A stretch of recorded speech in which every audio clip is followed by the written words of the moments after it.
चुनाव में टिकट बांटने और काटने का खेल हर पार्टी में चलता है। दिल्ली के चुनाव में भी नामांकन का दौर खत्म होने तक ये खेल चलता रहा। कांग्रेस से लेकर बीजेपी तक में टिकट को लेकर बवाल भी खूब हुआ, लेकिन उम्मीदवार बनाने और बदलने के इस खेल में आम आदमी पार्टी सबसे आगे निकल गई। दिल्ली में नामांकन के आखिरी दिन आम आदमी पार्टी ने महरौली और मुंडका सीट पर उम्मीदवार बदल दिए। महरौली से चौधरी गोवर्धन सिंह और मुंडका से राजेंद्र डबास का टिकट ये कहकर काट दिया गया कि दोनों पर भ्रष्टाचार के आरोप लगे थे, जिन्हें आंतरिक लोकपाल ने जांच में सही पाया। वहीं जिन उम्मीदवारों के टिकट काटे गए वो आरोप लगा रहे हैं कि केजरीवाल ने पैसे लेकर टिकट बेच दिए। अब ये बड़ी बहस का मुद्दा है कि केजरीवाल सच्चे हैं या आपके पूर्व प्रत्याशी। आखिरी दिन आपने क्यों बदले दो उम्मीदवार?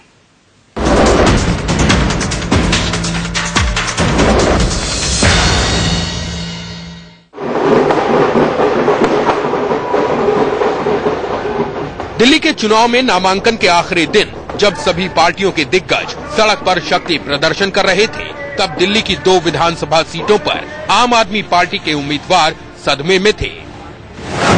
महरौली में चौधरी गोवर्धन सिंह और मुंडका में राजेंद्र डबास के लिए बात थी भी सदमे वाली। आम आदमी पार्टी ने इन्हें दिल्ली विधानसभा का टिकट थमाया था और नामांकन के आखिरी दिन भ्रष्ट, बेईमान और धोखेबाज बताकर गोवर्धन सिंह और राजेंद्र डबास का टिकट काट दिया। महरौली विधानसभा से गोवर्धन जी थे, जिनको पहले कहा गया था चुनाव लड़ने के लिए, लेकिन उनके परिवार के लोग बीजेपी की रैली में, जो मोदी जी की रैली हुई थी, उसमें भी बसेस भर भर के लेके गए थे लोगों को, तो वो तो ठीक नहीं है। और इस तरह के आरोपों के बाद फिर उनका कंटिन्यू करना पार्टी में और पार्टी के टिकट पे लड़ना ठीक नहीं है। ऐन मौके पर टिकट काटे जाने से नाराज चौधरी गोवर्धन सिंह और राजेंद्र डबास के समर्थकों ने अरविंद केजरीवाल के खिलाफ हल्ला बोल दिया। महरौली विधानसभा इलाके में आने वाले कई गांवों की खाप के नेता चौधरी गोवर्धन सिंह ने तो सनसनीखेज आरोप भी लगा दिया कि केजरीवाल ने महरौली का टिकट ऐन मौके पर 2 करोड़ में बेच डाला। ये टिकट किसको मिला? ये टिकट जो है नरेश यादव, जो कापासेडा के हमारी विधानसभा के भी नहीं है, उनको टिकट दिया गया है। क्या मिला पता नहीं, वो तो रिकॉर्डिंग है इनके फोन में है, उस सिद्धार्थ के फोन के अंदर है, वो उसमें फोन में आया हुआ है 2 करोड़ क्या है, वो आप बेशक उस फोन में देख सकते हैं। आरोप तो हमेशा लगते हैं, किसी की टिकट जब होती है तो दूसरा जो भी टिकट का दावेदार है वो हमेशा आरोप लगाते हैं, तो ऐसा बिल्कुल गलत है। कोई ऐसा नहीं है, मैं पार्टी का वॉलंटियर हूँ और पार्टी का सिपाही हूँ। आम आदमी पार्टी के प्रवक्ता आशुतोष ने ट्वीट करके बताया, चौधरी गोवर्धन सिंह और राजेंद्र डबास के खिलाफ भ्रष्टाचार की शिकायतें मिली थीं, जिन्हें पार्टी के आंतरिक लोकपाल की जांच में सही पाया गया। इसलिए महरौली में गोवर्धन सिंह की जगह नरेश यादव और मुंडका में राजेंद्र डबास की जगह सुखबीर दलाल को उम्मीदवार बनाया गया है। आम आदमी पार्टी का कहना है कि चौधरी गोवर्धन सिंह के घर वाले नरेंद्र मोदी की रैली में 10 बसें लेकर गए थे, लेकिन सवाल ये है कि अगर टिकट काटने का यही आधार था तो फिर गोवर्धन सिंह का टिकट मोदी की रैली के फौरन बाद क्यों नहीं काटा गया? मैंने पांच बार अरविंद को मना किया। अरविंद ने बोला नहीं, आप 360 गाँव के प्रधान हो, पूरा दिल्ली देहात गांव हमारे से जुड़ जाएगा, हमारी पार्टी को फायदा हो जाएगा, प्लीज आप इलेक्शन लड़ लो। मेरे को जबरदस्ती टिकट दी और फिर अब हमारी 360 गाँव की बेइज्जती के लिए, जाटों की और बाहरी दिल्ली के सारे जाटों की बेइज्जती करने के लिए हमारी टिकट काटी है। ये साजिश के तहत किया गया है कि आम आदमी पार्टी में पैसों का खेल, आप आपने देखा होगा, जो चंदा इकट्ठा किया वो रकम और जो एडवर्टाइजमेंट हो रही है वो रकम, इन दोनों को देखा जाए तो कोई तालमेल नहीं है। इसका मतलब पर्दे के पीछे भी कुछ चल रहा है। ये पहली बार नहीं है जब केजरीवाल पर पैसे लेकर टिकट बेचने का आरोप लगा हो। दिल्ली में 2013 के चुनाव के दौरान भी बदरपुर से आम आदमी पार्टी के टिकट के दावेदार ने भी ऐसे ही संगीन आरोप लगाए थे। आप तो वो SMS लेकर आए हैं जिसमें 2 करोड़ की मांग कह रहा हूँ, it's wide open, it's in front of everybody, anybody can जज। ये इलेक्ट्रॉनिक मीडिया का एविडेंस दिया है मैंने, जिसको कि फैब्रिकेट नहीं कर सकता। आम आदमी पार्टी के प्रवक्ता आखिरी दिन उम्मीदवार बदलने को अपनी पार्टी की दिलेरी और ईमानदारी का नमूना बता रहे हैं, लेकिन इससे ये सवाल खत्म तो नहीं होता कि आखिरी दोनों उम्मीदवारों में आम आदमी पार्टी को ऐसी कौन सी खोट नजर आई कि आखिरी दिन उनकी जगह दूसरों को टिकट देना पड़ा। आम आदमी पार्टी तो दावा करती रही है कि वो ठोक बजाकर सिर्फ ईमानदार लोगों को ही उम्मीदवार बनाती है, तो क्या अरविंद केजरीवाल का ईमानदार उम्मीदवार चुनने का फॉर्मूला इस बार फेल हो गया। दोनों उम्मीदवारों के खिलाफ अगर भ्रष्टाचार की शिकायतें मिली थी तो शिकायतों और जांच का ब्यौरा आम आदमी पार्टी ने अपनी वेबसाइट पर क्यों नहीं दिया? Bureau report, India news. तो सवाल कमजोर नहीं है, क्या आम आदमी पार्टी पैसे लेकर टिकट बेचती है? इससे पहले भी 2013 में एक एसएमएस के जरिए ये सनसनीखेज आरोप आम आदमी पार्टी के ही एक नेता ने अरविंद केजरीवाल पर लगाया था। तब भी मामले ने तूल पकड़ा था और मामले में तूल इतना पकड़ा था कि नेशनल मीडिया में ये मामला सुर्खियों में छाया था। अब उनके ही एक टिकटधारी प्रत्याशी जिनका टिकट आज काट दिया गया है, गोवर्धन सिंह, वो ये आरोप लगा रहे हैं और खुले तौर पर नेशनल मीडिया में इस आरोप को लगाया जा रहा है कि 2 करोड़ के लिए उनका टिकट बदला गया। खुद गोवर्धन सिंह हमारे साथ जुड़े हुए हैं। इसके अलावा हमारे पैनल में हमारे साथ कई सारे बड़े लोग जुड़े हुए हैं। हमारे साथ हैं अश्विनी उपाध्याय जी, जो कि दिल्ली बीजेपी के मुख्य प्रवक्ता हैं। हमारे साथ ओनिका मेहरोत्रा जी हैं, जो कि स्पोक्स पर्सन है दिल्ली कांग्रेस की। हमारे साथ आम आदमी पार्टी की तरफ से वरिष्ठ नेता और मेंबर मुस्लिम पर्सनल लॉ बोर्ड मौलाना कल्बे रुशेद रिजवी साहब हैं। हमारे साथ वरिष्ठ पत्रकार एनके सिंह साहब और अनुज गुप्ता जी हैं, जो कि दिल्ली के मामलों पर पैनी नजर रखते हैं। हमारे साथ गोवर्धन सिंह साहब हैं, जो कि एक्स कैंडिडेट है महरौली से, आम आदमी पार्टी से हैं। गोवर्धन सिंह साहब, पहले तो मैं आपकी आप बीती सुनना चाहता हूं कि आपने आपके साथ कैसे बेइंसाफी की।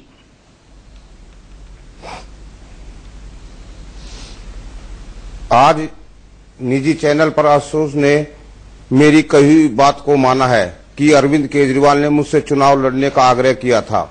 मैंने कई बार मना किया और उनका बयान दर्शाता है कि मेरी बात में सच्चाई है।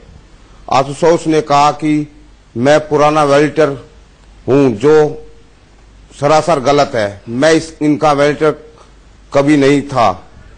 मैं 360 ग्राम का प्रधान हूं और केजरीवाल ने मुझसे कहा कि आपके आने से दिल्ली देहात की 22 सीटों पर मजबूती मिलेगी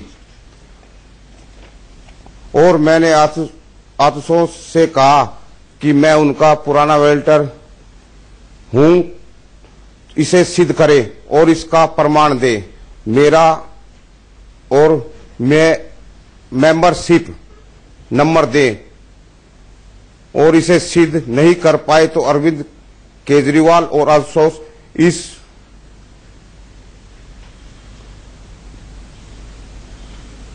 इस झूठ की जिम्मेदारी, इस झूठ की दुकानदारी को बंद करें। दिल्ली की जनता की भावनाओं के साथ खेलना बंद करें। मेरी टिकट काटने का आधार आशुतोष ने मोदी जी की रैली में बस भेजने का लगाया है। अगर 10 जनवरी को मोदी जी की रैली में मेरी कोई भी बस भेजने की बात को सिद्ध होती है तो मैं सौर जीवन त्याग दूंगा। टिकट काटने को यह आधार होता तो 5 दिन बाद 15 जनवरी को आशुतोष मेरे गांव महरौली किशनगढ़ में सभा न करते और 20 जनवरी को मुझसे अरविंद के नॉमिनेशन वाले दिन मुझसे 20 बस भरने को क्यों कहा। अच्छा गोवर्धन जी, आपने जो पैसों का आरोप लगाया है वो क्या है? 2 करोड़ रुपए की रिकॉर्डिंग है, क्या आप वो रिकॉर्डिंग हमें सुना सकते हैं? वो इनका वैलिटर जो है उनकी रिकॉर्डिंग में है। इनके वैलिटर जो है, इनके मोबाइल नंबर है, जो एक सिद्धार्थ मलिक है, सिद्धार्थ मलिक के फोन से और इनके एक वैलिटर के फोन पे बातचीत हुई है। वो रिकॉर्डिंग है। वैलिटर जो है इनके, उनकी आपस के फोनों की रिकॉर्डिंग है। वो फोन नंबर भी जो है इनकी पार्टी के फोन नंबर हैं। वो मैं आपको जो है उनको देख के बुला के मैंने बुलाए हैं, उसको फिर मैं आपको दिखाऊंगा। आप दिखाएंगे तो आप अपनी इस बात पर कायम है कि उन्होंने नोट के लिए सीट की हेराफेरी की है?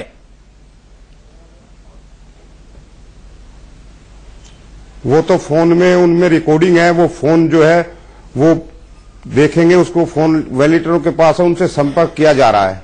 संपर्क किया जा रहा है, यानी आप अपनी बात पे कायम है। मौलाना साहब, मुझे बहुत अजीब लग रहा है ये सब सुन के, क्योंकि हम सियासत में एक अच्छी सियासत की शुरुआत और परंपरागत राजनीति ये अच्छी सियासत है कि आपके पार्टी के नेता जो कल तक आपकी पार्टी के टिकट पर आपका झंडा लेकर खड़े थे, आपकी झाड़ू लेकर खड़े थे, आज वो आप पर आरोप लगा रहे हैं कि 2 करोड़ के चक्कर में, 2 करोड़ के फेर में ये सब हुआ है। दीपक, यही मैं कहना चाहूंगा, चूंकि आप मोहतरम सहाफी हो और मेरे सारे पैनल में बैठे हुए सभी मोहतरम हैं, हमने एक परंपरागत राजनीति से अलग हट के कदम उठाने की कोशिश की थी और अभी भी मुझे यकीन है कि हम उस पर कायम हैं। और जो कुछ भी ये मैं सुन रहा हूं ये बस एक इल्जाम है और सियासी इल्जाम है, वो भी इलेक्शन के दरमियान है। हिट एंड रन, मुझे ऐसा लगता है ऐसे इल्जाम उन्होंने मुकेश अंबानी पर लगाया, ऐसा ही इल्जाम उन्होंने रॉबर्ट वड्रा पर लगाया, ऐसा ही इल्जाम उन्होंने तमाम पॉलिटिकल पार्टी के लीडर पर लगाया, ऐसा ही इल्जाम उन्होंने पूरी कैबिनेट पर लगाया, ऐसा ही इल्जाम उन्होंने शीला दीक्षित पर लगाया, ऐसा ही इल्जाम उन्होंने ना जाने कितने लोगों पर लगाया। क्यों इनके सिंह? जी बात तो सही है। इल्जाम ये अरविंद का शौक रहा है और अरविंद केजरीवाल इल्जाम लगा के देखिए, अरविंद केजरीवाल करप्शन के खिलाफ जो सामूहिक चेतना थी उसके प्रोडक्ट हैं। तो नेचुरली करप्शन को आइडेंटिफाई करके आज पहली बार हो रहा है और ये मेरे ख्याल से टैक्टिकल अगर है तो ब्लंडर है, और अगर नहीं है तो बीजेपी वहीं पे हिट करेगी जहां पे सबसे ज्यादा ये मर्मस्थल पे हिट है।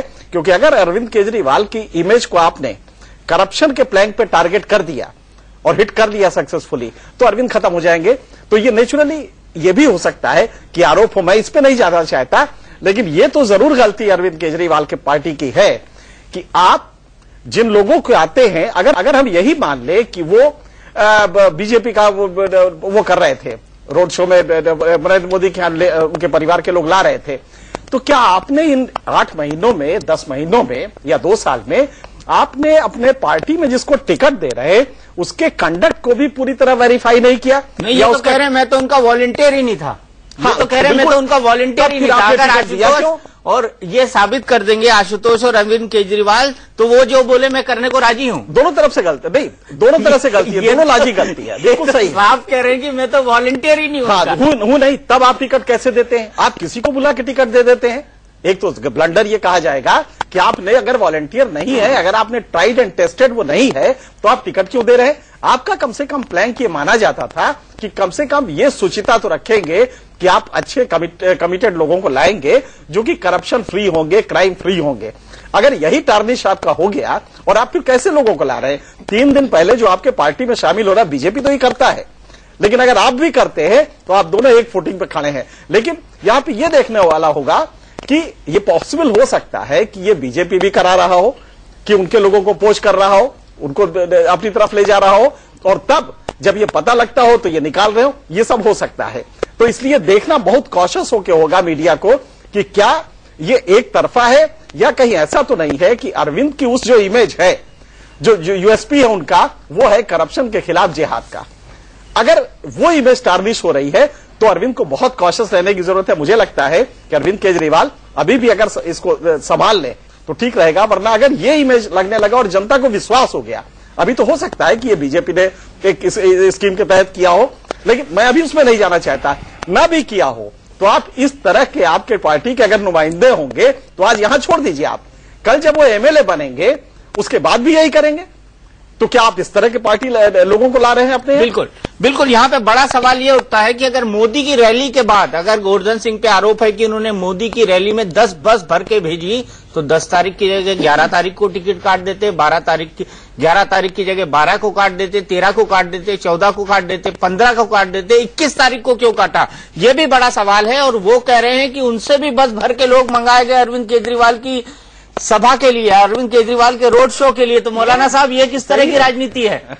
मैं कह रहा हूं जैसा कभी मतलब उनके लिए भी बस भर के लोग मंगाए जाते हैं अरविंद केजरीवाल के लिए। मैंने कहा मतलब पॉलिटिकल प्रोसेस वही है जो सब पार्टियों में होता है, वही मतलब कांग्रेस, बीजेपी और आपकी आम आदमी पार्टी में कोई अंतर नहीं है, सब एक थैली के चट्टे बट्टे। अश्विनी उपाध्याय जी, आप तो घर के भेदी हैं, मतलब उनके लिए भी बस भर के लोग मंगाए जाते हैं अरविंद केजरीवाल के लिए। मैंने कहा मतलब पॉलिटिकल प्रोसेस वही है जो सब पार्टियों में होता है, वही मतलब कांग्रेस, बीजेपी और आपकी आम आदमी पार्टी में कोई अंतर नहीं है, सब एक थैली के चट्टे बट्टे। अश्विनी उपाध्याय जी, आप तो घर के भेदी हैं। नहीं, घर के भेदी ऐसे मत बोलिए।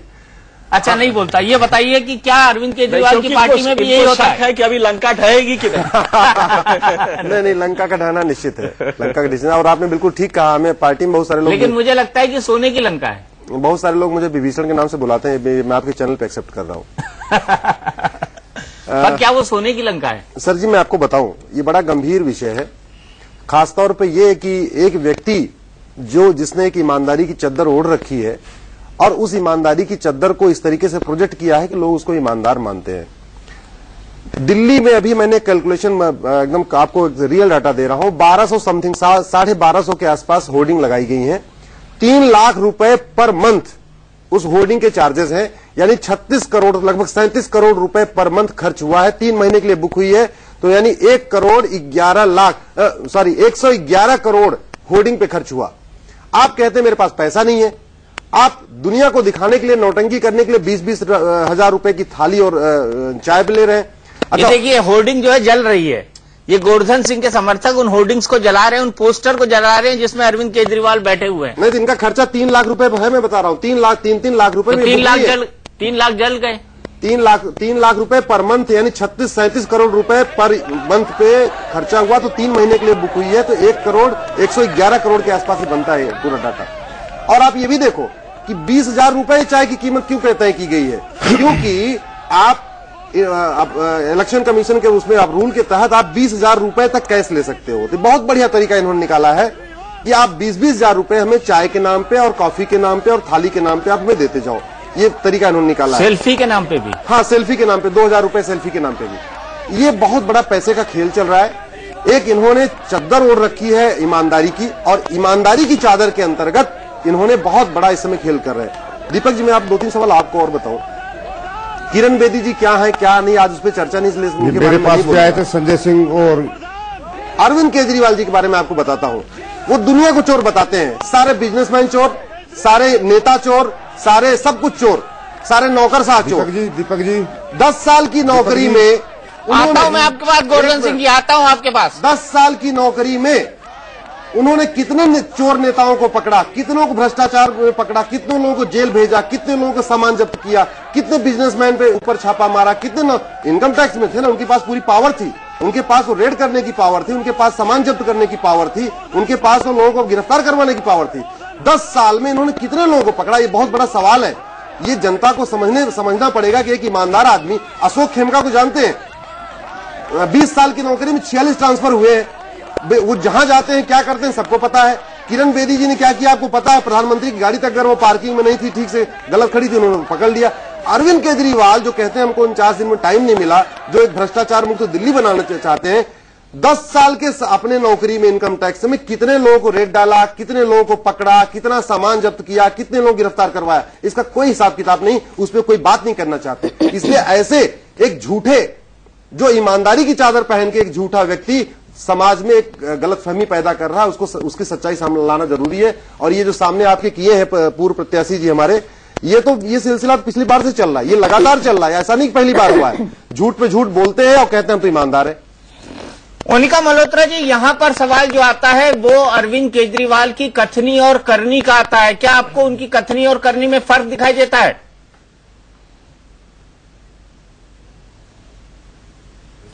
देखिए, जिस पार्टी का मुखिया ये कहता है कि लोग आएंगे, पैसे देंगे, पैसे ले लीजिए, यानी कि वो पहले ही करप्शन का रास्ता लोगों को दिखा रहा है।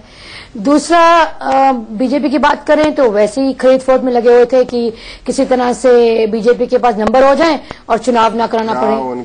तो दोनों ही डरे हुए हैं चुनाव से। उनको दोनों को पता है कि केंद्र में उन्होंने 7 महीने क्या किए, यू टर्न के अलावा सिर्फ कांग्रेस की स्कीम्स को रीपेस्ट और रीनेम करके आगे बढ़ाया। और आम आदमी ने अगर महिला सुरक्षा के नाम पे इतना आंदोलन किया, उस पे क्या कार्रवाई की, 32% आपने देखा कि इंसिडेंट्स बढ़ गए हैं। तो दोनों एक ही थाली के चट्टे बट्टे हैं। आप कहें एक ही सिक्के के 2 पहलू हैं। तो इसलिए किरण बेदी जी की जब वहां बात नहीं बनी, कांग्रेस को बिल्कुल नहीं बोलना चाहिए, कांग्रेस को बिल्कुल नहीं बोलना चाहिए। कहावत है, सब बोले तो बोले, कंक्लूजन में तो आइए। एलिगेशन लगाना बहुत आसान है। कांग्रेस ने तो अरे क्या बात कर रहे हैं, सारे घोटाले दिल्ली हुए, प्रूव करिए ना। राजा घोटाला, कलमाड़ी घोटाला, किसी ने रोका था आपको करने के लिए? घोटाला, 3G घोटाला, CWG घोटाला, सारे टिकट का मसला मालूम है ना?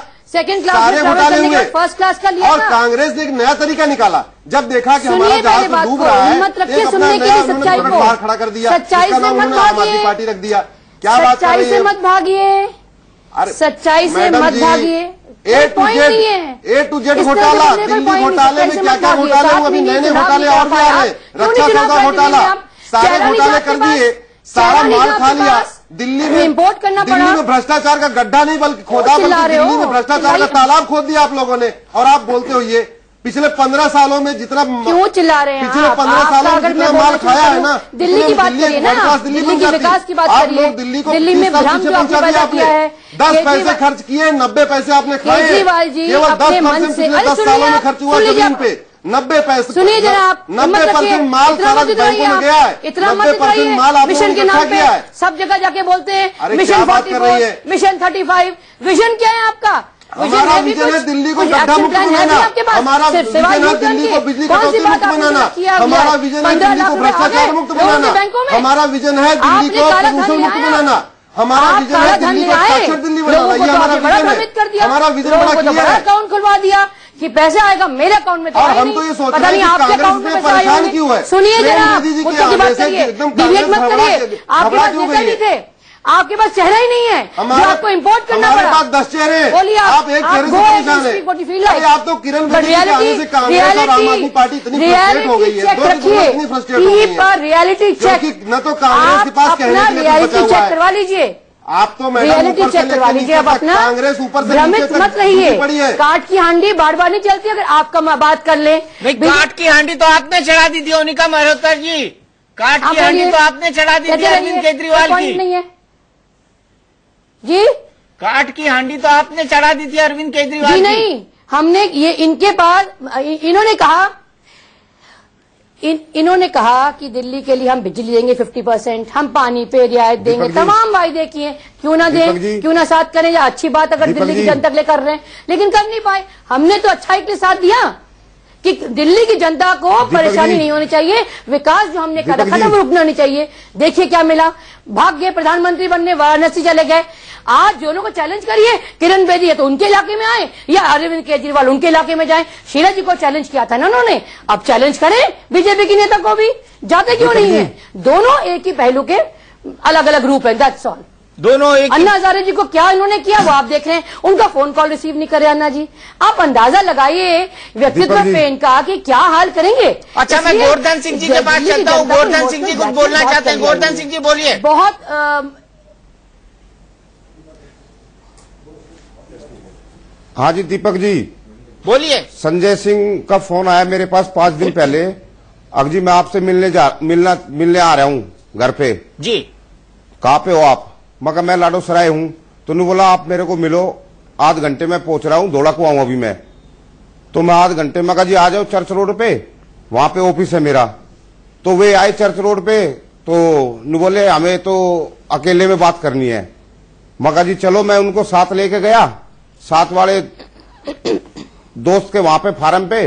वहां आशुतोष और संजय सिंह दोनों बैठे भीतर ऑफिस में, और संजय सिंह ने और आशुतोष ने मेरे को कहा कि आपको ना 35 लाख रुपए का ये खाना करना पड़ेगा। 20-20 हजार की जो पर्ची का खाना करते हैं ना अरविंद जी, अब ये आपको 35 लाख रुपए का खाना करना पड़ेगा।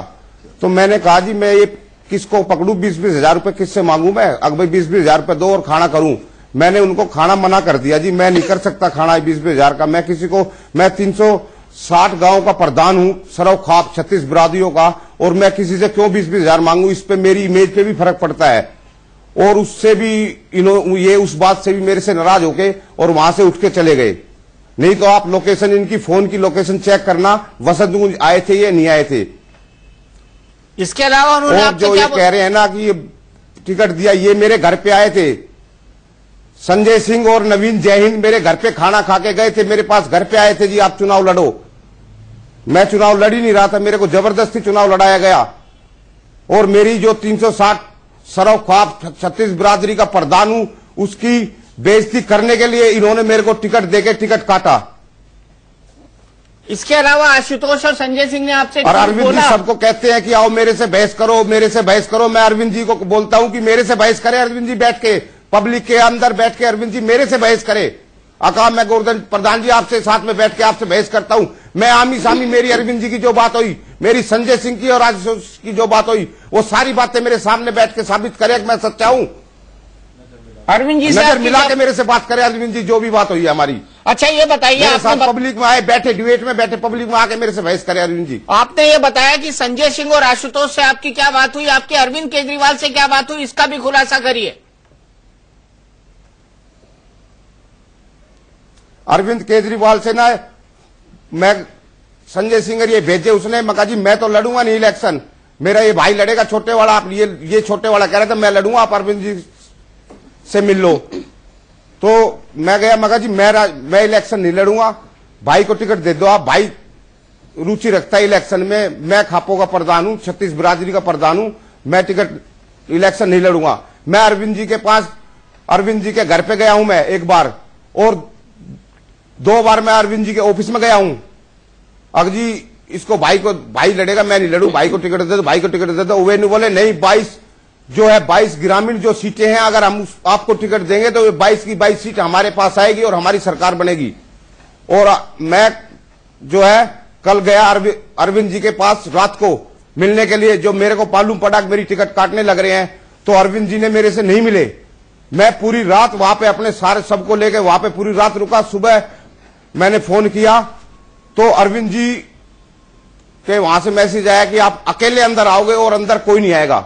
मैं अंदर गया, उन्होंने बुलाया तो वहां मनीष सिसोदिया जी ने मेरे से, अरविंद के घर में जब फ्लैटों में जाते हैं तो ओढ़े हाथ को एक कमरा है, उस कमरे में बैठा के इसने मनीष सिसोदिया ने मेरे को कहा, अगर जी आपकी टिकट हमने काट दी है और हम आपको चेयरमैन, हमारी सरकार आती है तो आपको चेयरमैन पद देंगे, और आप किसी और को भी 2-4 चेयरमैन पद दिलाओगे तो हम वो भी दिला देंगे आपको।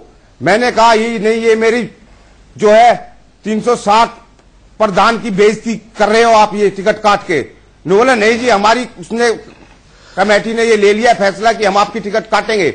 मैंने कहा जी आप ये बता दो, मेरा जो है मेरे पे क्रिमिनल केस हो या धोखाधड़ी का, मेरे पास जो आप ये कहते हो 3 मुद्दे है कि ये 3 मुद्दों पे हम टिकट काटते हैं, आप मेरे को ये बता दो मेरे में ये कमी है, मेरे में बताओ, मेरे में कमी है तो इसको मीडिया के आगे ओपन किया जाए। अरविंद जी, गोवर्धन प्रधान जी, आपके अंदर कमी, आप क्रिमिनल हो, आप धोखाधड़ी कर रखी है, आपने फ्रॉड कर रखा है, मेरे पे बताओ क्या केस है, मेरे केस जो है ओपन करो। और मैं मेंबर भी नहीं हूं आम आदमी पार्टी का, अगर मेंबर भी हो तो उसका भी आप बताओ, कार्यकर्ता भी नहीं हूं आम आदमी पार्टी का। आपके पास पर्ची है या कुछ है रिकॉर्ड तो उसको साबित करे, पर्ची नंबर दे, मैं आम आदमी पार्टी का कार्यकर्ता हूं। मेरे को तो साजिश के तहत अगर इसको फंसाया जाए, वो मेरे लिए वो काम किया है, मेरा भीतर इन्होंने बहुत ही गलत किया है मेरे साथ। बिल्कुल ठीक। अनुज जी, मैं आपकी अश्विनी जी दिखाए, पर्ची दिखाया, ये कार्यकर्ता है, आप तक आऊंगा। अनुज जी, मैं आपकी प्रतिक्रिया लेना चाहूंगा। वो ये है कि ऐसा देखकर लगता है कि अरविंद केजरीवाल कुछ जांचते परखते नहीं अपने कैंडिडेट के बारे में, गांवों की प्रधानी देखते हैं, उनका सोशियो इकोनॉमिक बैकग्राउंड देखते हैं और किसी को भी उठा के टिकट दे देते हैं। यहाँ लॉयल्टी कोई मैटर नहीं करती है, कांग्रेस और बीजेपी की तरह यहाँ पर भी कास्ट कॉम्बिनेशन मैटर करता है, आइडियोलॉजी कोई मैटर नहीं करती है। यानी भाई स्पष्ट पता लगता है इस मामले से कि चुनाव जीतने के लिए जिताऊ चेहरा चाहिए जो चल जाएगा। देखिए, यदि पहले ही सब चीजें जांच कर ली गई होती तो ये दिक्कत ना आती, मगर जिस तरह से अरविंद केजरीवाल बोलते समय मुझे हमेशा मासूम लगते हैं, और मुझे लग रहा है कि इस समय आप गोवर्धन सिंह जी को देखिए 24 घंटे हो चुके हैं लगभग उनको पता लगे हुए जब टिकट कटी। यदि इनकी तरफ से कोई खोट होती तो शायद अभी तक ये नॉर्मल हो चुके होते, लेकिन इनके चेहरे को देख करके साफ लगता है कि इनके दिल को कितनी बड़ी चोट लगी है। दरअसल अपमान का घाव जो है वो सबसे बड़ा गहरा घाव होता है, और मुझे इनके मतलब आपके टीवी स्क्रीन पर ही बैठ करके इनको देखते हुए मुझे लग रहा है कि ये जो बातें कह रहे हैं उनमें कुछ सच्चाई जरूर होगी। इसलिए इसकी जांच, गहरी जांच होनी चाहिए इनके आरोपों की भी, और जो उनकी तरफ से आरोप लगे।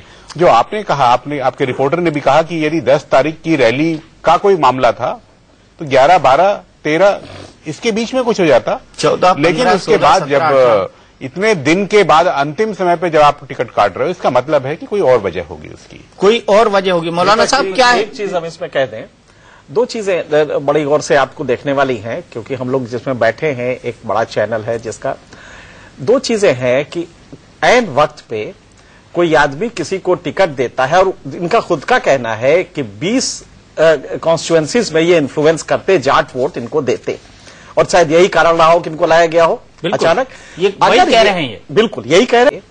कोई आदमी किसी को टिकट देता है, और इनका खुद का कहना है कि 20 कॉन्स्टिट्यूएंसीज में ये इन्फ्लुएंस करते, जाट वोट इनको देते, और शायद यही कारण रहा हो कि इनको लाया गया हो अचानक। ये वही कह रहे हैं, ये बिल्कुल यही कह रहे हैं, तो बिल्कुल सही है। लेकिन एक आदमी ऑल ऑफ ए सडन 20 गांव के 20 कॉन्स्टिट्यूएंसीज के जाट का वोट छोड़ देगा। वो जानते हैं कि इनको निकाला जाएगा तो जाट नाराज होगा। ऐसे में 35 लाख रुपए के लिए वो इतना बड़ा रिस्क लेंगे, क्या ये प्लॉजिबल लगता है? एक तो ये नहीं समझ में आ रहा है कि कैसे कोई आदमी चुनाव के वक्त पे 35 लाख के लिए 20 कॉन्स्टिट्यूएंसीज पे जो आदमी इन्फ्लुएंस करने जा रहे हैं, इन्हीं की बात हम ले लेते हैं, तो वो इतना बड़ा रिस्क क्यों लेगा? क्योंकि अरविंद के लिए जहां ये बता रहे 110 करोड़ रुपए होल्डिंग में, मैं अभी कैलकुलेट कर रहा था, बिल्कुल सही है, अगर 110 करोड़ होल्डिंग में लग रहा है तो वो आदमी 35 लाख के लिए जाटों का इतना बड़ा वोट काट देगा। इसका जवाब अश्विनी उपाध्याय देंगे। सिंह साहब, मैं आपको अच्छा जो मैंने कहा शायद उन्होंने इसको वेरीफाई कर दिया। अभी एक बहुत बड़ा खेल चल रहा है कि क्या हो रहा है कि लोग सीधे जो फंडिंग, बहुत ब्लैक फंडिंग हो रही है, वो हो कैसे रही है? डिनर के फॉर्म में हो रही है, वो टी के फॉर्म में हो रही है। जैसे इन्होंने बताया कि हमको बोला कि 35 लाख रुपए की आपको डिनर करना, इसका मतलब ये हुआ कि इनको 35 लाख रुपए के हिसाब से उतने लोग इकट्ठा करना है, एक वहां पे डिनर ऑर्गेनाइज करना है। ये होगा भाई तो डिनर में आ रहे हैं, और वो 35 लाख इन्हीं को सबको 20-20 हजार रुपए सबको बांटना भी है। ये हुई कैलकुलेशन, और यही खेल चल रहा है। आप जो देखते हैं ना, वहां पे कुछ एक तो लोग आ रहे हैं जो स्वेच्छा से आ रहे हैं, वो 20 हजार रुपए दे रहे हैं, जबकि ज्यादातर पैसा ब्लैक मनी जो दुबई से आ रहा है, उसकी रूटिंग अलग अलग तरीके से हो रही है, बाहर से आ रहा है, पाकिस्तान से आ रहा है, जहां जहां से भी आ रहा है, वो ऐसे ही आ रहा है कि दिल्ली एनसीआर में पैसा आ रहा है। अश्विनी जी, मेरा सवाल फिर भी नहीं सॉल्व हुआ। हम ये कह रहे कि इतना ब्लैक मनी आ रहा है, बिल्कुल आ रहा होगा, चुनाव बहुत गंदी चीज है जी, लेकिन जब इतना सब कुछ आ ही रहा है तो 35 लाख के 20 कॉन्स्टिट्यूएंसीज में जो इन्फ्लुएंस आदमी कर सकता है उसको नाराज क्यों करेंगे? ये नहीं समझ में 20 गांव कह रहे हैं मेरे ख्याल से। नहीं, 20 कॉन्स्टिट्यूएंसी कह रहे हैं। 20 गांव। नहीं, वो कहते हैं बाहरी दिल्ली के जो ग्रामीण क्षेत्र है, वो बता रहे हैं 2-2 करोड़ का खेल चल रहा है। ये 35 लाख खेल छोड़ दीजिए। उन्होंने जो कहा है कि जाट वोट पे वो 365 गांव के नुमाइंदे हैं, और ऐसे में वो 20 कॉन्स्टिट्यूएंसीज को इन्फ्लुएंस कर सकते हैं जाट वोट से, ये उनका मानना है। सर, गोवर्धन सिंह साहब, उनसे ही पूछ लेते हैं। गोवर्धन सिंह साहब, आपका टिकट अगर कटता है तो कितने विधानसभा सीटों पर इसका असर पड़ेगा?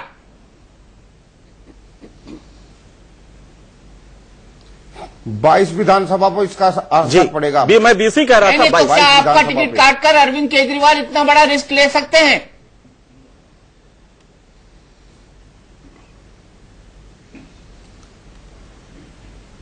लिया है ये तो रिस्क, इन्होंने लिया नहीं है। अब ये देख लो ना, आपके आगे है, ये तो रिस्क लिया है इन्होंने। लास्ट में मेरा टिकट काटा है, क्यों काटा है ये तो बताए ना रीजन किसने। मैंने गोवर्धन जी आपका टिकट इसलिए काटा है, आप क्रिमिनल हो या कोई सबूत मेरे खिलाफ सबूत देना। देखिए इसमें मेन बात, मैं तो अरविंद केजरीवाल पे मानहानि का केस दर्ज करूंगा। पार्टी के वॉलंटियर हैं, ये सबूत है मेरे पास, मेरे केस है, कोई कुछ है मेरे पास। इनको टिकट मिलता है। उन्होंने कहा कि वो अरविंद केजरीवाल पे मानहानि का केस करेंगे। क्या आप मानहानि का केस करेंगे अरविंद केजरीवाल पर? हाँ, बिल्कुल मानहानि का केस करूंगा अरविंद केजरीवाल पर। इन्होंने 360 गांव के प्रधान, 36 बिरादरी के प्रधान का अपमान किया है। मेरी भी प्रेस्टीज है, इमेज है मेरी भी, गांव में समाज में उठ बैठे मेरी, इन्होंने मेरी नहीं, इसमें मानहानि का क्या इशू है? इसमें हम समझ नहीं पा रहे। इसमें तो ये इशू है कि आपने बीजेपी को सपोर्ट किया, आपके परिवार वालों ने, इसमें मानहानि कहां हो सकती है? नहीं, वो कह रहे हैं कि मैंने कोई सपोर्ट नहीं किया, जहां तक हमने सुना। इसमें मानहानि नहीं हो सकती ना। अगर मेरे को अनुज को सपोर्ट किया जो है 10 तारीख को सपोर्ट करता हूं। उनकी टिकट काटी गई है, इस कारण से वो अपमानित महसूस कर रहे हैं। नहीं, तो ये मानहानि नहीं बनती है। आप अपमानित महसूस करें तो आपका है, लेकिन उन्होंने अपमानित होने के नाते ही उनके ग्रामीण क्षेत्रों में उनका मान कम हुआ है कि प्रशांत भूषण जी बिल्कुल बहुत नाराज चल रहे हैं। उन्होंने 5-6 सीटों पे बहुत तगड़ा ऑब्जेक्शन किया, जहां पे क्रिमिनल्स को, करप्ट को टिकट दिया गया। उसमें 3-4 तो इन्होंने बसपा से कैंडिडेट लाए, उनको दिया। सारा बहुत बड़ा पैसे खेल चल रहा। सिंह साहब, मैं आपको बता ये बहुत बड़ी गलती हो रही है। आम आदमी का जो ओरिजिनल कैरेक्टर था, आप ये देखो, वो इस पॉलिटिक्स में काफी टार्निश हो रहा है, क्योंकि आप बसपा से जिन लोगों को ला रहे हैं, कई बार उनके कंडक्ट को देखिए आप, तो उसमें काफी मतलब हिस्ट्री सीट है। बसपा से लाए, इंडिपेंडेंट लाए, प्रमिला टोकस को लाए ना, प्रमिला टोकस लाए, पहलवान को लाए, यहाँ पे तुगलकाबाद से वेद प्रकाश को ले आए, और ओखला से जिसको पिछली बार उन्होंने बताया कि बहुत बड़ा ये सांप्रदायिकता फैला रहा है, और वास्तव में बटला हाउस के टाइम उसका बहुत बड़ा रोल भी था। उसका अगर आप हिस्ट्री में जाएंगे तो अभी डिबेट का टाइम नहीं है, मैं आपको बताऊं उसको कितनी उसका काला इतिहास है। सबसे बड़ा खतरा है कि अरविंद केजरीवाल की जो यूएसपी है जो बहुत स्ट्रांग यूएसपी है और उससे लोअर मिडिल क्लास बहुत ज्यादा प्रभावित है, वो यूएसपी खत्म हो जाएगी अगर ये पता लगा कि ये भी वही कर रहे हैं। अच्छा, मुझे ओनिका मल्होत्रा जी के पास भी जाना है और सबसे पहले मुझे कई सारे सवाल मौलाना साहब से पूछना है। बिल्कुल मौलाना साहब, सबसे पहली बात, क्या आपकी पार्टी में आंतरिक लोकपाल है? जी प्लीज एक मिनट, दीपक जी प्लीज एक मिनट। हाँ गोवर्धन सिंह जी बोलिए। एक मिनट दीपक जी। हाँ बोलिए। ये कह रहे हैं मैं लेके गया बस जो है गजेंद्र सिंह काड़ू लेके गया था, जो बीजेपी की टिकट पहले भी मांग रहा था और अब भी मांग रहा था, और इन्होंने मेरे को कहा अपने चाचा को मेरे पास लेके आओ और उसको बीजेपी से हटा के उसको आम आदमी पार्टी ज्वाइन कराओ, जब हम आपको टिकट देंगे। ये हमेशा ये आरोप लगाते रहे कि आपका चाचा बीजेपी में बस भर के लेके गया, वो बीजेपी से टिकट मांग रहा है। मेरे को चाचा से क्या मतलब, वो बीजेपी से मांगे या कांग्रेस से मांगे, मेरे को इससे मतलब नहीं है। इन्होंने कहा अपने चाचा को लेके आइए, लास्ट तक ये कहते रहे चाचा को लेके आ, चाचा को लेके आ, चाचा को लेके आ, और इन्होंने टिकट, मैं चाचा को नहीं लेके गया। जब इन्होंने टिकट काटी, हम प्रेस कॉन्फ्रेंस करेंगे और आप अपने चाचा को यहाँ पे लेके आओ और प्रेस कॉन्फ्रेंस में उसको आप आदमी पार्टी में ज्वाइन कराओ, नहीं तो हम आपकी टिकट भी काट रहे हैं। इन्होंने मेरे को बहुत तरह से प्रेशर डाला है, बुरी तरह। और ये कह रहे हैं इसका चाचा बस लेके गया है, गजेंद्र काड़ू बस लेके गया है, तो करतार सिंह तंवर जो कि आपने जिसको टिकट दिया है और बीरेन सिंह तंवर, ये आपस में चचेरे भाई हैं, इन्होंने करतार सिंह तंवर की टिकट क्यों नहीं काटी? चलिए ठीक है, मानी आपकी बात, लेकिन करतार सिंह तंवर की टिकट क्यों नहीं काटी? दीपक जी एक सवाल मैं गोवर्धन जी से पूछ सकता हूँ। गोवर्धन जी, आपको आत्मसम्मान का जब इतना ही ख्याल है, तो जिस समय वो इस तरह की चेतावनी आपको दे रहे थे, आपने क्यों नहीं टिकट उनके ऊपर मुंह पे मार दी? क्योंकि आप तो टिकट मांगने गए नहीं थे, जबरन उन्होंने पहले आपको दी। ऐसा जी मैंने बिल्कुल कह दी थी जी, ये नहीं, मैंने कहा था उनको यही कहा था, ले भैया इसको टिकट को, मैंने बिल्कुल इनको मना करा है। अरविंद जी ने, इनने, संजय जी मेरे घर पे आए, रिक्वेस्ट किए मेरे से, मेरे को तो जबरदस्ती इन्होंने टिकट दी है। अगर हम आपको मान सम्मान देंगे, सारी चीजें रखेंगे, बढ़िया पार्टी है, आप बढ़िया हो, सामाजिक आदमी हो, इसलिए आपको राजनीति में आना बहुत जरूरी है। हम ईमानदार पार्टी है, ये बोला मेरे को, आप राजनीति में आओ, हम ईमानदार पार्टी है, हम आपको बहुत मान सम्मान देंगे, देश में सबकी में करेंगे, आपने सुधार लाएंगे देश में। जबरदस्ती मेरे पास घर पे संजय सिंह आया और नवीन जय हिंद जो रोहतक से एमपी के इलेक्शन लड़ा था, वो मेरे घर आया, घर पे खाना खा के गए, इन्होंने मेरे को पूरा प्रेशर दिया, हम देश को सुधारेंगे। मैंने सोचा चलो अच्छे आदमी है, अच्छी पार्टी है, एक बार देखे तो सही, लेकिन मैंने इनकी जो देखा कि अच्छी पार्टी है। चलिए ठीक है मौलाना साहब, सारी पार्टियों की तरह ऐसी है। मौलाना साहब मुझे ये बताइए, आपकी पार्टी में आंतरिक लोकपाल है? जी दीपक, बिल्कुल हमारे यहाँ आंतरिक लोकपाल है। मैं एक मिनट अश्वनी भाई, मैं मुसलसल जो भी बोलता है मैं उसे इज्जत से इसलिए सुनता हूं ताकि उसका जवाब दे पाऊं। आपके दीपक भाई इस प्रोग्राम में जहां मेरे भाई अपनी आप बीती सुना रहे हैं कि इनको बुलाया गया, फिर इनसे टिकट का वादा किया गया, फिर इनसे पैसे लेने की बात की गई, फिर इनके घर खाना खाया गया, फिर इनको अकेले ले जाया गया, फिर इनको ओके किया गया, फिर इनको रिजेक्ट किया गया। रिजेक्ट करने पे जो इल्जाम लगाए गए वो इल्जाम ये थे कि इन्होंने प्रधानमंत्री के प्रोग्राम में जो है वो बसें पहुंचाई। जो भी ये कह रहे हैं, ये दिल्ली है, देहात नहीं है। यहाँ पर इल्जाम बहुत देर तक नहीं टिक पाते। पानी में बुलबुलों के काम करते हैं, बहुत बड़ा होता है, हवा चलती है और फूट जाता है। अश्वनी भाई एक मेरे बाइज्जत शख्स हैं और इन्होंने जो बात भी कही ये पुराना इनका साथ रहा है अरविंद जी के साथ। मैं सिर्फ इतना कहना चाहूंगा, जैसा कि मेरे भाई सिंह साहब ने कहा कि मुझे संजय सिंह, आशुतोष और अरविंद केजरीवाल में इतनी बेवकूफी नहीं दिखती है कि वो अपनी जीती जागती और जीती हुई जंग को, जिसमें वो एक बड़ी प्रतिष्ठित पार्टी को पीछे कर चुके हैं और दूसरे से उनका मुकाबला है, एक दावत, एक खाना, 35 लाख रुपया और 50 लाख रुपए के चक्कर में खराब करेंगे। अब एक बात मैं आपको और बता दूं, अमेरिका में जब इलेक्शन होता है दीपक भाई, आपको पता है वहां जो प्रेसिडेंट के दोस्त होते हैं, कम्युनिटीज जो होते हैं, अमेरिका की बात नहीं कर रहे हैं, मुनीर की बात कर रहे हैं। हम अमेरिका की नहीं, मौलाना साहब मुनीर का ही आता हूं दीपक भाई, मैं मुनीर का ही आता हूं, मुझे बस 20 सेकंड दीजिएगा। वहां उमूमी तौर पर लोग क्या करते हैं कि दावतें करते हैं और एक एक चेयर उस प्रोग्राम की अपने दोस्तों को भेजते हैं, $500, $700, $800। वो मुस्लिम कम्युनिटी भी करती है, सिंधी कम्युनिटी भी करती है, गुजराती कम्युनिटी भी करती है, इंडिया की सारी कम्युनिटी करती है। मुझे लगता है इलेक्शन में हमारे यहां बाहर से कुछ तहजीब इंपोर्ट हो रही है, उसी तहजीब का ये हिस्सा है। इसमें काला धन, गोरा धन, पीला धन और लंबे और मोटे धन की कोई बात नहीं है। जहां तक मैं समझता हूं, अगर कहीं भी कोई काले धन का खेल चल रहा है तो इस देश में टैक्सेशन डिपार्टमेंट में, इस देश में डीआरडीआई है, इस देश में बहुत सारे काम हैं। वही तो अरविंद केजरीवाल थे भाई, वो लोग चेक कर सकते हैं। वही तो अरविंद केजरीवाल थे मौलाना साहब, अरविंद केजरीवाल थे, वो चेक करते हैं ना टैक्सेशन डिपार्टमेंट, तब तो वहां बहुत करप्शन था। मैं बहुत साफ तरीके से कह रहा हूं आपसे और क्लियर कह रहा हूं कि इल्जाम को हम इल्जाम की हद तक सुने और उसका जवाब दें।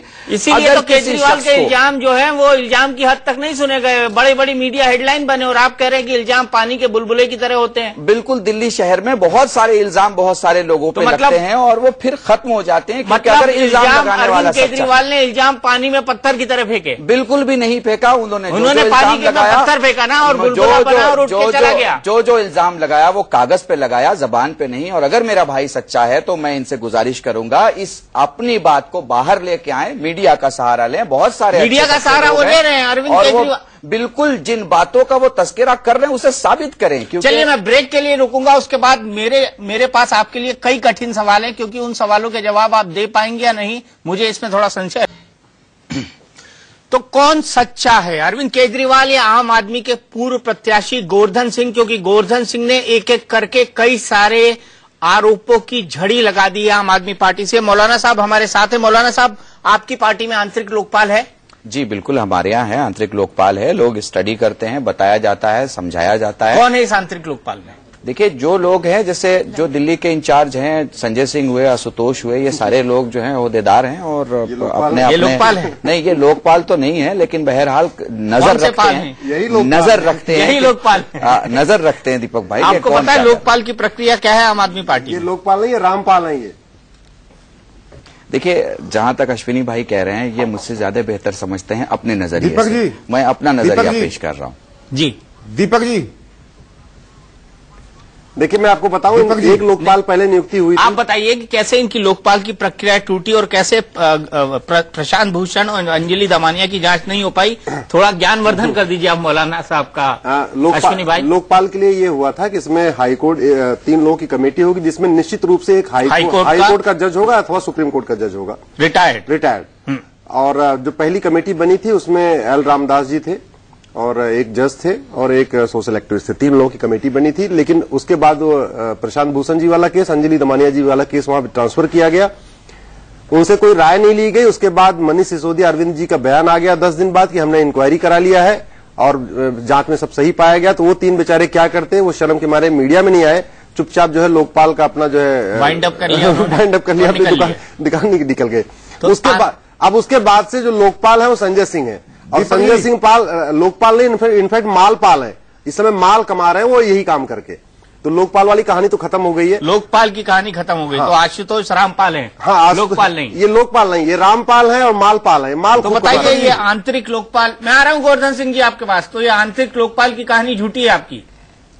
मैं चुनौती देता हूँ, ये लोकपाल का नाम बता दें।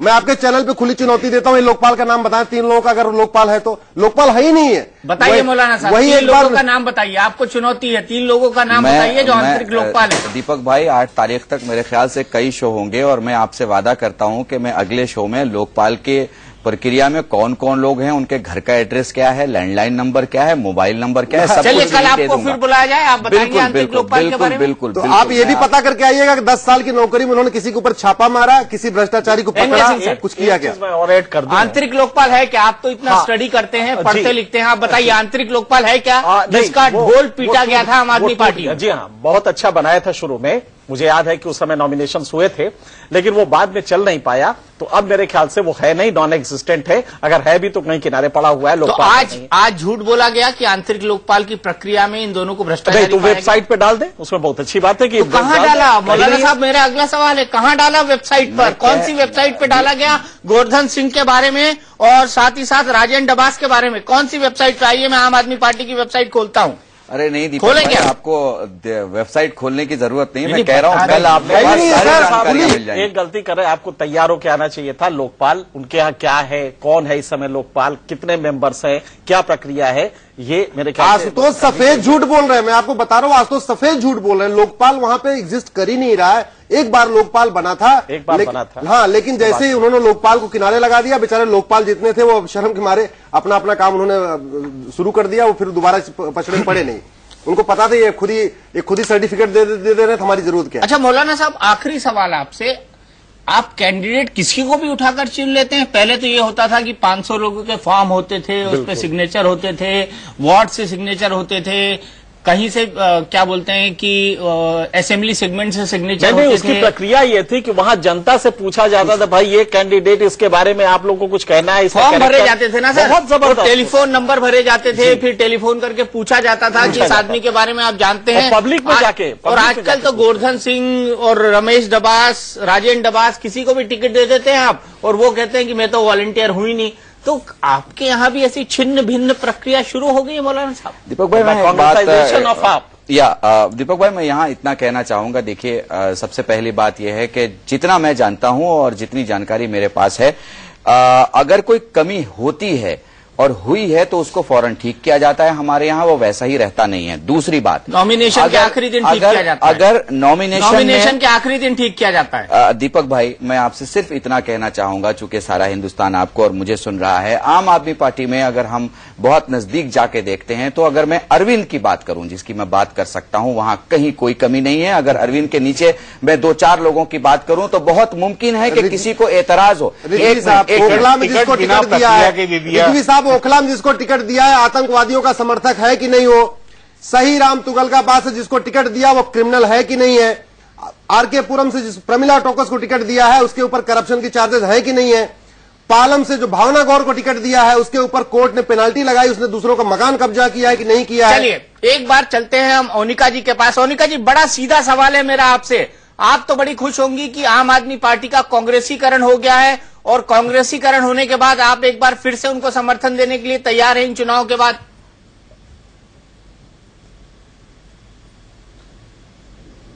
देखिए, गलत बात है दीपक जी। आप ही के चैनल में अभी शाजिया जी शायद कुछ अरविंद जी के बाद 10 खुलासे करेंगी। आप ये देख रहे हैं जिस तरह से ये ट्रायल एंड एरर के हिसाब से रन कर रहे हैं। बार बार गलती करें, फिर आप माफी मांग लें कि हमसे गलती हो गई, प्रधानमंत्री में चले जाएं।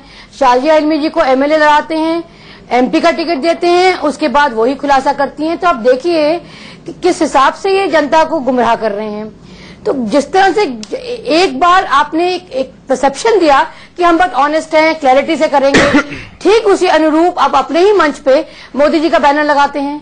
तो क्या है ये? मतलब कंफ्यूज्ड हैं, क्या करना चाहते हैं, क्या हासिल करने आए हैं, ये तो यही जाने। तो ये टोटली डिजास्टर है, दिल्ली के लिए बहुत ही घातक होगा।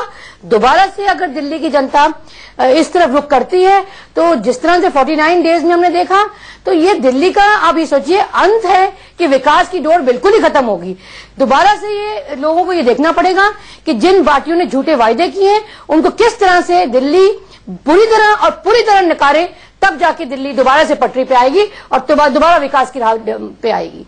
चलिए, विकास की डोर। एक चीज अब इसमें और कहना चाहते हैं, हम सबका, अनुज भी यहाँ बैठे हैं, हम सब लोग पॉलिटिकल रिपोर्टर रहे हैं, कई दशकों तक रहे हैं।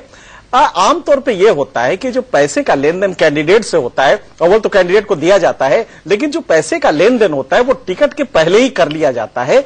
टिकट के लास्ट दिन, नॉमिनेशन के लास्ट दिन अगर ये हो रहा है तो मुझे लगता है कि ये नई प्रक्रिया है, क्योंकि इसके पहले हमने जब भी सुना था, क्योंकि खतरा यह रहता है कि अगर पैसे लेने हैं तो कैंडिडेट से पहले तब टिकट दो, अगर टिकट देने के बाद आप पैसे मांग रहे हैं तो लगता नहीं कि नई प्रैक्टिस है या कुछ बहुत प्लॉजिबल नहीं लगता है। वैसे अरविंद केजरीवाल नई प्रैक्टिस शुरू करने के माहिर है सर। नहीं सर, वैसे भी बोली लग रही है। अगर किसी ने 2 करोड़ के बदले 3 करोड़ की बोली लगा दिया तो 2 करोड़ वाले को वापस कर देंगे, 3 करोड़ वाले टिकट मिल जाता है। वहां पे चल रहा है काम। चलिए, लेकिन आम आदमी पार्टी के अंदर क्या चल रहा है अगर आपको ये जानना हो, और आम आदमी पार्टी अभी तक क्या करती रही है अगर आपको ये जानना हो, तो थोड़ा इंतजार कीजिए, क्योंकि शाजिया इल्मी कई खुलासे करने वाली हैं।